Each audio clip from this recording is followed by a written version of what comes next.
World Environment Day 2026 की Thouram Keystone Infra Pvt.Ltd Tingri Lamkhai Dasu Pangthokkhre Thouram aduda tree plantation drive, environmental awareness sessions amadi promotion of sustainable environmental practice hariba Thouram pareng sing asi pangthokhi. Thouram aduga mari leinana Kamesh Wahengom social expert na phongdokhibada Keystone Infra Pvt.Ltd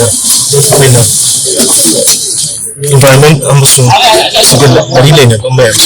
dokhatli amusung kanjani hayi motura miyamasi outsabu duga haiba nubsi katang dalap every apna batang sabu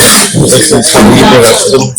matang pakthokna dum lai aduga pangthokini amusung tasu tahagi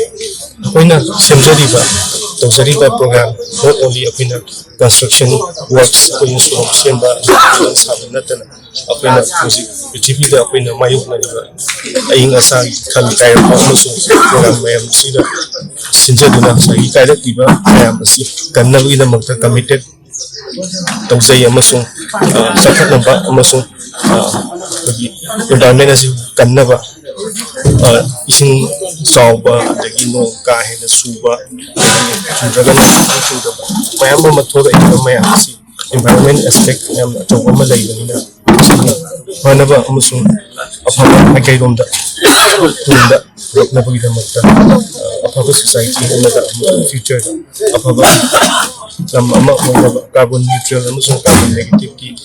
aspect mayam am lakna amusung carbon trading power Pvt.Ltd tawna pa hogi sida